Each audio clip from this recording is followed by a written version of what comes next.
the Obama administration's policies were going to lower their taxes and put money in their pocketbooks, they're gone.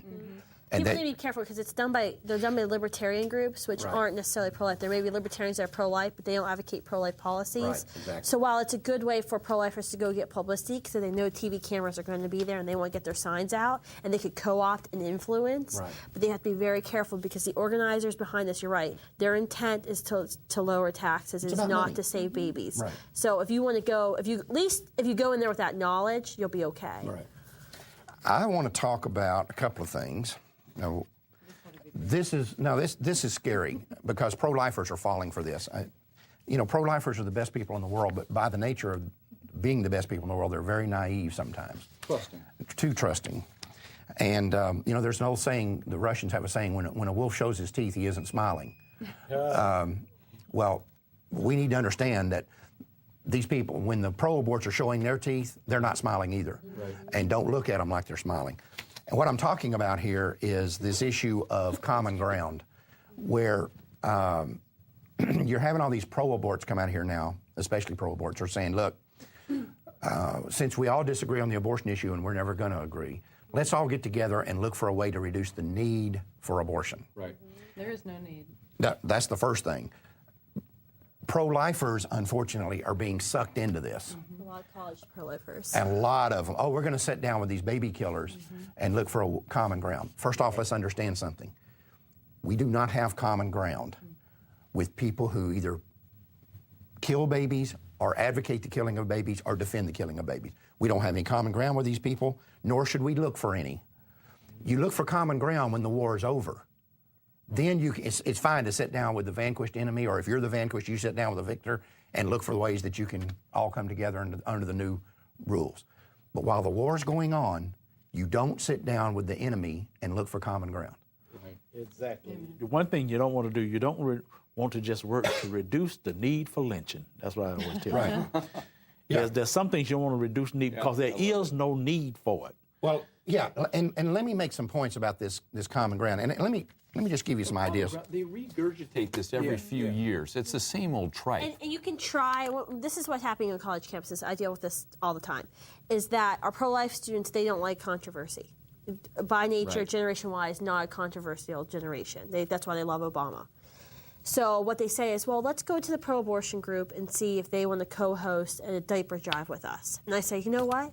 Go for it. If they want to do a diaper, because they won't do it. They will not do it because they find out the diapers are going to a crisis pregnancy center and they won't support a crisis pregnancy center. So what happens is, I think it actually helps to get the pro-life students a little more cemented in the fact that the pro-aborts really don't care about women, because the more they try to work with them, they understand that it's a mistake because they're not going to do it at the end of the day. Because really there is no common, you're right, there is no common ground with them, but the students insist on...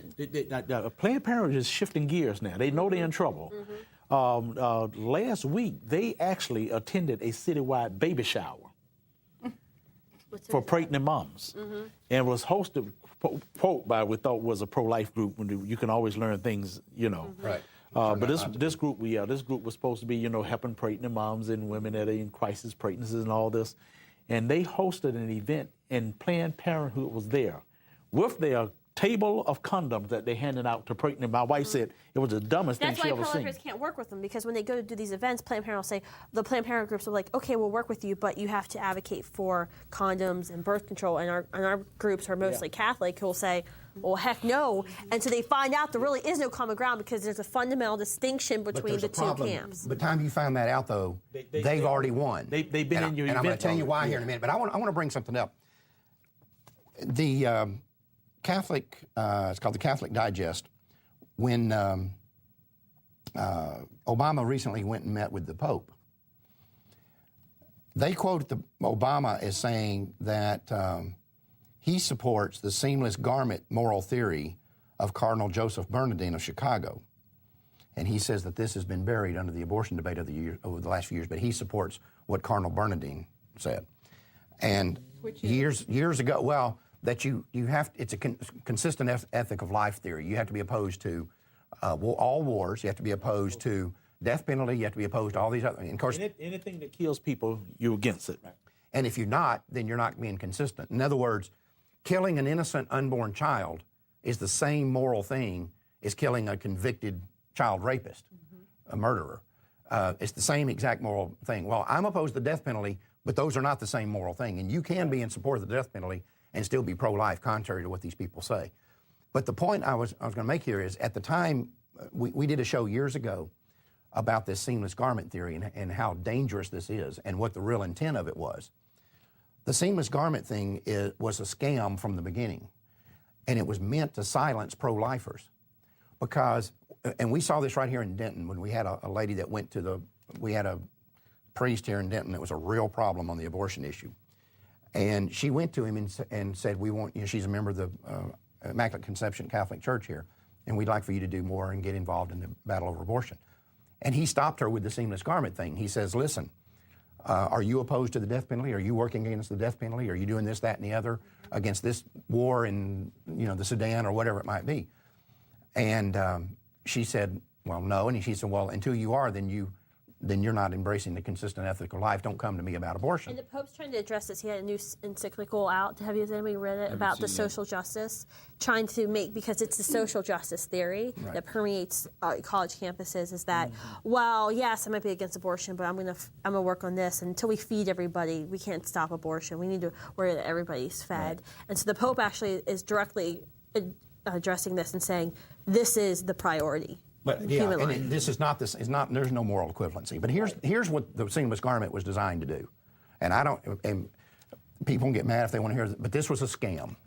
What it was designed to do was to silence pro-lifers, because, and I've challenged people that embrace this idea to tell me this is wrong. If you're a member of this same church, if you'd have gone to this Father Juan here in Denton back when he was running ICC, and you'd have said, I'm fighting against the death penalty, or I'm fighting against these wars, or I'm fighting hunger, or whatever, would you help join with us? He would have never in a million years said, are you doing anything to stop abortion? Because if you're not, I can't join with that, because you're not. It was only the pro-lifers who were given this nonsense. Right.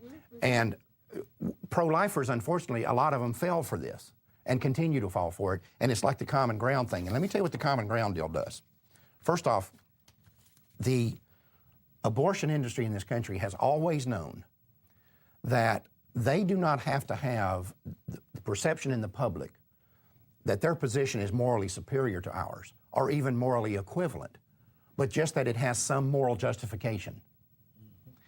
And when you sit down with them and say, okay, I'm going to rationally discuss this with you, what you're saying is your position has moral justification for it. Right. And so it's a public relations thing for the pro-aborts to gain stature, and they suck us into it in order to do that. And we can't sit down with these people and look for and look for common ground without giving that impression to the public that we think their position at least has some moral validity, which it does not. You're right, because you sit down with them, you're giving them credibility. Right. I remember years ago in the early 90s when we did the Spring of Life in Buffalo, New York. That was a demonstration where we literally sat down and risked arrest for 2 weeks. And I remember the Council of Churches came and talked to me and Reverend Paul Schenck, and they were saying, Pastor Hunter, we would like, rather than y'all do this activity you're getting ready to do for 2 weeks, and we'd like to dialogue for 2 weeks. Why don't y'all put a hold and let's dialogue. I said, I'd be glad to dialogue 2 weeks. Guarantee, let's have abortion clinics shut down while we were talking. And they were going, oh, no, that's not it. I said, come on then, man. Let's talk about it. Yeah. I mean, we dialogued with the Japanese prior to World War II. Their emissaries were in Washington on the day that Pearl Harbor was bombed. Right. We dialogued with the Japanese to avoid the war.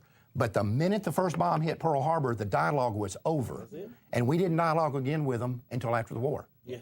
And the other thing this does is it allows them, as Johnny said, to come in and co-opt some of our language, co-opt some of our legislation, and trick people into thinking that they're actually pro-life. Which is actually what they're doing right now. I saw Planned Parenthood release statements in the last couple of months saying what they're doing is actually pro-life. Right. Can you imagine Planned Parenthood saying they're pro-life? Right. Peter Brownlee, the director of Kansas and Mid-Missouri Planned Parenthood, is saying that what they're doing is pro-life. Don't be fooled by these people. They're trying to steal our language, steal our rhetoric, and say what Because they're they know doing. it's winning. It's obviously winning. They're down 9 points in the polls. And when you sit down with them under these circumstances, I want everybody to notice, because what you're basically doing is surrendering.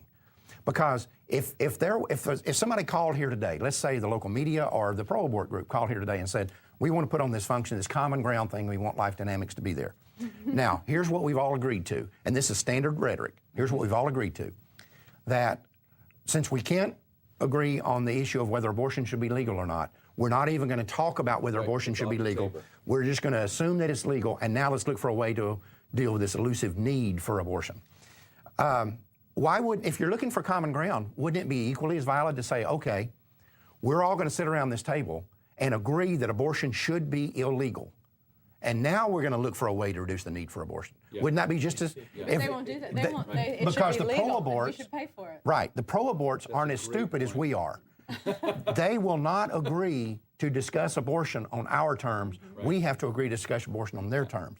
So we concede to them the legality end of it. Well, listen, the core of this movement is about returning legal protection to the unborn.